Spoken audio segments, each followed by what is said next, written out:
नमस्कार दोस्तों, इस वीडियो पे बात करेंगे बायोलॉजी के आपके 40 सबसे ज़्यादा महत्वपूर्ण ऑब्जेक्टिव क्वेश्चन जो कि बोर्ड एग्जाम के लिए काफ़ी महत्वपूर्ण आपके लिए होने वाले हैं। तो ये 40 क्वेश्चन आपको तैयार कर लेना है। अभी हम लोग तुरंत इनको जो है जल्दी से कर लेते हैं।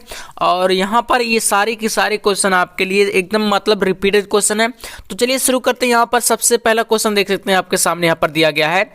फर्स्ट यहाँ पर कह रहा है कि आवृत्तिविधि पौधों में पुंकेसर है। तो यहाँ पर आपके सामने देखिए ऑप्शन दिए गए हैं, मादा जननांग और नर जननांग। इन्हीं दो में से कोई एक हो सकता है। तो यहाँ पर राइट आंसर आपको देना है ऑप्शन सेकंड पर। देखिए, जो पुंकेसर होता है ये नर जननांग होता है, और मादा जननांग में बात करें तो फिर स्त्री केसर आ जाता है। ठीक है, तो यहाँ पर आप लोग सेकंड ऑप्शन सही कर लीजिएगा, बिल्कुल आपको ये करेक्ट हो जाएगा।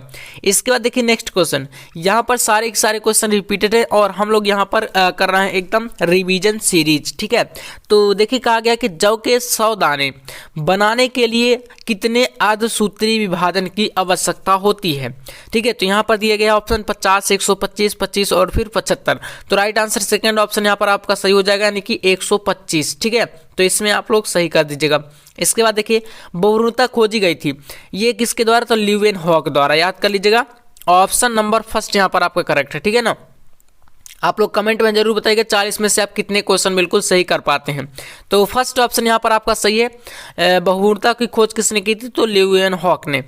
नंबर 4 क्वेश्चन देखिए, भारतीय भ्रूण विज्ञान के जनक हैं। तो भारतीय भ्रूण विज्ञान के जनक है प्रोफेसर पंचानन माहेश्वरी। कौन है? तो professor Panchanan Maheshwari, option number first यहाँ पर बिल्कुल करेक्ट है, आप लोग कर लीजिएगा। चलिए नेक्स्ट देखते हैं। नंबर 5 क्वेश्चन है, एक आवृत्तिविधि में 400 पराग कणों को उत्पन्न करने के लिए कितने अर्धसूत्री विभाजन की आवश्यक होते हैं? तो राइट आंसर यहाँ पर हो जाएगा ऑप्शन थर्ड, यानी कि 200। ठीक है ना, कितने? तो 200 यहाँ पर आपका राइट आंसर हो जाएगा ऑप्शन नंबर 3, कर लीजिएगा इसको। चलिए अगला देखिए, नंबर 6 क्वेश्चन दिया गया है, आवृत्तिविधि पौधों का भ्रूणपोष होता है तो द्विगुणित, बहुगुणित या त्रिगुणित या अगुणित? तो आवृत्तिविधि में यहाँ पर हो जाएगा आपका त्रिगुणित कर लेंगे, यानी जो आवृत्तिविधि पौधों का जो भ्रूणपोष होता है ये त्रिगुणित होता है। कैसा होता है? त्रिगुणित, यानी कि 3x इस प्रकार से, या 3n टाइप का, है ना। तो ये होता है त्रिगुणित। तो यहाँ पर थर्ड ऑप्शन कर लीजिएगा। अगला, जल परागित पौधे का नाम है या जल परागित पौधा कौन सा है? तो हाइड्रिला होता है। कौन सा होता है? हाइड्रिला। तो फर्स्ट ऑप्शन यहाँ पर आपका करेक्ट हो जाएगा, ऑप्शन नंबर फर्स्ट। ठीक है, चलिए नेक्स्ट देखते हैं। अगला क्वेश्चन देखिए, यहाँ पर दिया गया है, निम्न में से किसका उद्भव भ्रूणीय मेजोडर्मल स्तर से हुआ है? तो रक्त यानी रुधिर का। ठीक है ना, तो यहाँ पर आपका राइट आंसर हो जाएगा ऑप्शन नंबर थर्ड। ठीक है, तो इसको तीसरा ऑप्शन आपको सही कर देना है।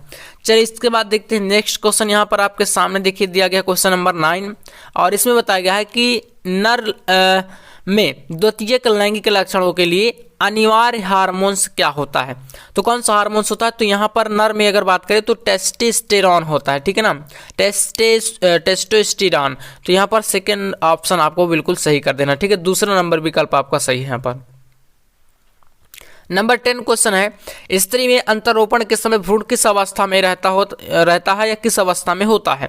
तो यहाँ पर आपको लगा देना है ऑप्शन फर्स्ट में मोरूला अवस्था। ठीक है ना, मोरूला अवस्था आपका यहाँ पर सही हो जाएगा, ऑप्शन नंबर फर्स्ट। चलिए इसके बाद देखते हैं नेक्स्ट क्वेश्चन।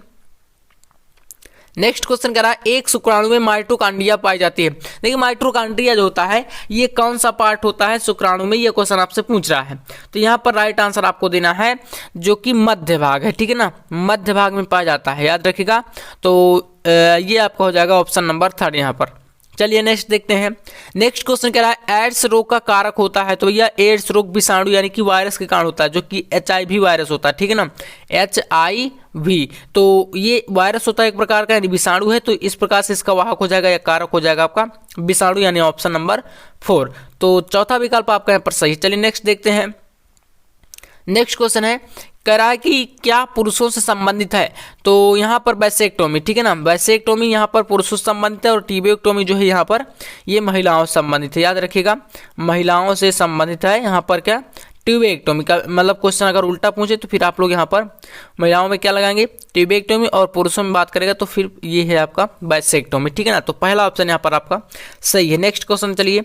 अगला क्वेश्चन कह रहा है, कॉपर टी क्या रोकता है? तो कॉपर टी यहाँ पर निषेचन को रोकता है। क्या रोकता है? निषेचन, यानी कि ऑप्शन फर्स्ट यहाँ पर आपको लगा देना है। ठीक है, 15 नंबर क्वेश्चन देखते हैं। तो नंबर 15 क्वेश्चन है, लक्षण जिनमें जीन्स एक्स गुणसूत्रों पर होते हैं वो लक्षण क्या कहलाते हैं? लिंग प्रभावित, लिंग संलग्न या लिंग सीमित या इनमें से कोई नहीं। तो राइट आंसर लगाएंगे आप लोग यहाँ पर लिंग संलग्न में, यानी ऑप्शन सेकंड यहाँ पर आपका बिल्कुल करेक्ट, ठीक है ना। तो दूसरा ऑप्शन आप लोग यहाँ पर कर लेंगे। चलिए नेक्स्ट देखते हैं। इसके बाद आपका यहाँ पर देख सकते हैं 16 नंबर क्वेश्चन दिया गया है। इसमें कह रहा है मनुष्य में वर्णांतता का जीन स्थित होता है, तो ये एक्स क्रोमोसोम पर स्थित होता है। किसमें? एक्स क्रोमोसोम, यानी कि ऑप्शन नंबर सेकंड आपका यहाँ पर करेक्ट है, ठीक है। नेक्स्ट देखिए, यहाँ पर क्वेश्चन कह रहा है निम्न में से या निम्नलिखित में से कौन सा रुधिर यानी रक्त समूह जो है सार्वत्रिक दाता होता है, मतलब सभी को रक्त दे सकता है, सार्वत्रिक दाता होता है, इनमें से कौन सा? तो राइट आंसर यहाँ पर लगाएंगे ओ, ठीक है ना। ये ओ ग्रुप जो होता है ये सार्वत्रिक दाता कहलाता है, ठीक है ना। चलिए इसके बाद देखते हैं 18 नंबर क्वेश्चन देखिए, अनुवांशिकी का जनक किसे कहा जाता है? बहुत ही आसान सा क्वेश्चन है, तो आप जानते हैं अनुवांशिकी के जनक है यहाँ पर ग्रेगर जॉन मेंडल। कौन है? तो ग्रेगर जॉन मेंडल, यानी कि आपका ऑप्शन थर्ड यहाँ पर बिल्कुल करेक्ट हो जाएगा। इसके बाद 19 नंबर क्वेश्चन, वंशागति की इकाई तो जीन होती है, ठीक है ना, आपको पता है। तो यहाँ पर जीन में आप लगाएंगे, चौथा विकल्प आपका बिल्कुल यहाँ पर करेक्ट हो जाएगा, ठीक है ना।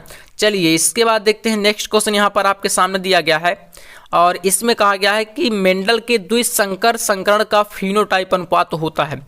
तो भैया फिनोटाइप अनुपात क्या होता है? तो यहाँ पर पहला विकल्प, ठीक है ना, 9:3:3:1, ठीक है, पहला विकल्प आपका सही हो जाएगा। मेंडल का जो द्विसंकरण संकरण का फिनोटाइप यानी लक्षण प्रारूप होता है, तो ये आपका पहला, ठीक है। तो इसके बाद देखते हैं अनुवांशिक पदार्थ की खोज किसने करी थी? तो फ्रेडरिक मिसर ने। किसने की थी अनुवांशिक पदार्थ की खोज? फ्रेडरिक मिसर, यानी कि ऑप्शन नंबर 4 यहाँ पर आपका करेक्ट है। तो चौथा विकल्प आप इसमें सही कर लीजिएगा। 22 नंबर क्वेश्चन यहाँ पर देखिए कह रहा है संदेशवाहक आरएनए का निर्माण होता है, तो ये कहाँ पर निर्माण इसका होता है? केंद्रक में, राइबोसोम में, काल्जी का या एंडोप्लाज्मिक रेटिकुलम में? तो यहाँ पर केंद्रक आपका सही हो जाएगा। आपको फर्स्ट ऑप्शन इसमें करेक्ट करना, ठीक है ना, इसको कर लीजिएगा। इसके बाद देखिए यहाँ पर देख रहा है क्वेश्चन नंबर आपका 23, आरएनए अणु में थायमिन का विस्थापन तो यूरेसिल के द्वारा होता है, ठीक है। किसके द्वारा? यूरेसिल के द्वारा, यानी डीएनए में आपका थायमिन होता है और आरएनए में यूरेसिल उसके स्थान पर आ जाता है, इसलिए यहाँ पर सेकंड ऑप्शन आपको करेक्ट कर देना, ठीक है। चलिए नेक्स्ट क्वेश्चन देखते हैं। अगला क्वेश्चन दिया गया है विषाणु का अनुवांशिक पदार्थ है, तो डीएनए या आरएनए, यानी कि फर्स्ट ऑप्शन यहाँ पर आपका करेक्ट हो जाएगा। अगला देखिए 25 नंबर क्वेश्चन, विभिन्न कीटों के मुख्य उपांग का उदाहरण है, तो यहाँ पर राइट आंसर लगाएंगे आप लोग समजातता, यानी कि हमारा इसमें तीसरा ऑप्शन जो है बिल्कुल करेक्ट हो जाएगा। आधुनिक मानव का निकटतम संबंधी या निकट संबंधी है, तो यहाँ पर हो जाएगा चिंपैंजी, ठीक है ना, ऑप्शन नंबर 4 यहाँ पर हमारा बिल्कुल करेक्ट है। देखिए 27 नंबर क्वेश्चन, पुनरावृत्ति सिद्धांत को प्रतिपादित करने वाले वैज्ञानिक कौन थे? तो यहाँ पर डार्विन या माल्थस या वीजमान या हेकल, ठीक है ना। तो यहाँ पर राइट आंसर आपको लगाना है ऑप्शन नंबर यहाँ पर 4 में, ठीक है ना, यदि कि हमारा हेकल यहाँ पर सही हो जाएगा। चौथा विकल्प आपका करेक्ट है, ठीक है। चलिए अगला देखते हैं। यहाँ पर नेक्स्ट क्वेश्चन, मलेरिया रोग का वाहक किसे कहते हैं? तो यहाँ पर कौन सा मच्छर होता है जो कि मलेरिया रोग का वाहक होता है? तो एनाफिलीज मादा मच्छर, ठीक है ना, यहाँ पर होता है एनाफिलीज मादा मच्छर, यानी कि सेकंड ऑप्शन करेक्ट है। 29 नंबर क्वेश्चन है टीबी के टीके का नाम, तो यहाँ पर होता है बीसीजी, बैसिलस कैलिमेट गुएरिन, है ना। बीसीजी का टीका लगाया जाता है जब किसी व्यक्ति को क्षय रोग यानी टीबी होती है। पेनिसिलिन की खोज किसने की थी? तो यहाँ पर आपको लगाना है अलेक्जेंडर फ्लेमिंग में, ठीक है ना, यहाँ पर थर्ड ऑप्शन आपका बिल्कुल करेक्ट हो जाएगा, ठीक है। इसके बाद देखते हैं 31 नंबर क्वेश्चन, डेंगू बुखार का वाहक, तो यहाँ पर होता है एडीज मच्छर। कौन सा? एडीज मच्छर, तो यानी सेकंड ऑप्शन यहाँ पर आपका करेक्ट है, ठीक है ना। इसको हड्डी तोड़ बुखार भी कहते हैं, तो यहाँ पर इसको याद रख लीजिएगा। बायोगैस उत्पन्न होती है, तो बायोगैस किसके द्वारा उत्पन्न होती है? तो ये होती है आर्की बैक्टीरिया द्वारा, है ना, यहाँ पर आपका सेकंड ऑप्शन करेक्ट है। चलिए इसके बाद देखते हैं 33 नंबर क्वेश्चन कह रहा है सरकारा से अल्कोहल उत्पादन करने वाला कवक होता है, तो यहाँ पर ईस्ट पेनिसिलियम राइजोपस या म्यूकर, तो यहाँ पर ईस्ट आपका सही हो जाएगा, तो इसलिए आपको फर्स्ट ऑप्शन करेक्ट कर देना, ठीक है ना। चलिए नेक्स्ट क्वेश्चन आपके सामने है, यहाँ पर जीन इंजीनियरिंग में जैविक कैंची का कार्य करने वाला एंजाइम है, तो यहाँ पर जैविक कैंची की बात करी रही, तो यहाँ पर एंडोन्यूक्लियोजेस, है ना, एंडोन्यूक्लियोजेस, तो यहाँ पर हमारा ये एंजाइम होता है जो कि डीएनए खंडों को कैंची यानी कि तोड़ने यानी काटने का काम करता है। 35 नंबर क्वेश्चन है, आनुवांशिक इंजीनियरिंग में डीएनए के खंडों को जोड़ता है लाइगेज, हेलिकेज या थीथरेट या पॉलीमरेज। तो देखिए यहाँ पर जो लाइगेज एंजाइम होता है ये जोड़ने का काम करता है, तो ये आपका राइट आंसर हो जाएगा, ठीक है ना, पहला विकल्प। और तोड़ने की बात करेंगे तो एंडोन्यूक्लियस होता है। चलिए इसके बाद 36 नंबर देखते हैं, पहली जीन चिकित्सा किस रोग के उपचार में की गई थी? तो यहाँ पर एडीए की कमी से होने वाले SCID रोग, है ना। तो पहला यहाँ पर हो जाएगा आपका चौथा विकल्प इसमें राइट आंसर होगा। इसमें आपको 4th नंबर सही कर लेना है। अगला देखिए 37 नंबर क्वेश्चन कर रहा है, जेनेटिक इंजीनियरिंग का उपयोग होता है तो कृषि क्षेत्र में, चिकित्सा में, वैक्सीन निर्माण या इन सभी में।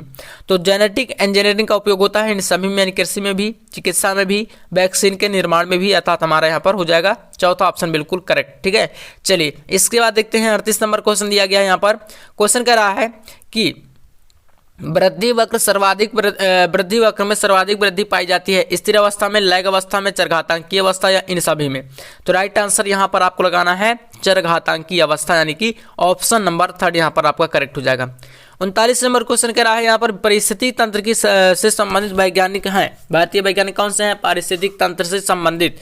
तो यहाँ पर राइट आंसर आर मिश्रा, यानी ऑप्शन सेकेंड यहाँ पर आपको लगा देना है, ठीक है ना। दूसरा विकल्प आपका यहाँ पर बिल्कुल करेक्ट हो जाएगा। चलिए 40 नंबर क्वेश्चन देखिए, आदि पादप अपने मुख्य पादप से केवल भोजन लेते हैं, आवास लेते हैं, जल लेते हैं, इन सभी को लेते हैं।